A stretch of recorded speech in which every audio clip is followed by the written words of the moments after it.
These are some musings on Awen or Gwyn. I have a fever and I'm really sick, so bear with me. We know that Awen, his first name, in the first branch of the Mabinogi, is someone who very much honors people who keep their promises to him, and then as a loyal friend, exchanging gifts, which is the proper relationship between humans and deities. In doing this with Puel was able to have the honorary title of being king of Awen or Gwyneth's underworld realm, whose literal translation for the Gaulish Celts is the underworld. Because of that, Puel was able to marry Rhiannon. It doesn't say that in the Mabinogi, but a goddess like her would not marry someone who didn't have already an initiation with the deities. And in that, I see him performing a different version of his role as the gatekeeper to the other realms.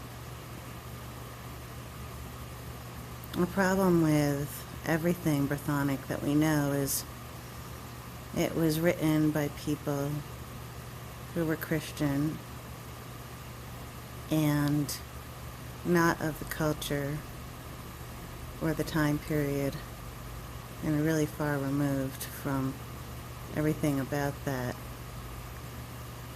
which they were writing. And by the time of the Mabinogi, it's just folklore motifs with the names of what possibly are deities. And a lot of it just comes from the French courts, stories of Christian romance and medieval ideas about chivalry. So it's much more difficult than any other form of reconstruction because it has the most layers and revisions. Gwyn, according to the Christians, there's a quote of God put all the demons inside of him. And this, I think, was supposed to say that he was part of Satan, or the devil.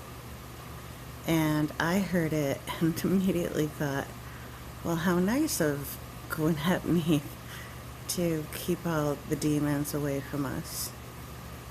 And as the god of the underworld, the world of the dead, he may be more than a psychopomp. He may also be one who watches the gate to make sure that the dead don't enter the realm of the living, because that completely screws up the order of the universe. And it's a really important role, and that would make sense for someone at, the realm of the dead, the underworld. When thinking about the underworld as the land of the dead, it's obvious if you're someone a culture that buries your dead or does cremation and buries the ashes or builds mounds over the dead. So that makes sense. But it's also a connection with how in nature pulls back its energy and goes into the roots. And as an herbalist, you know that when you're collecting roots, you do it in the late fall, when all of the energy of the plant is not going into leaves and flowers, but into the roots in the underworld.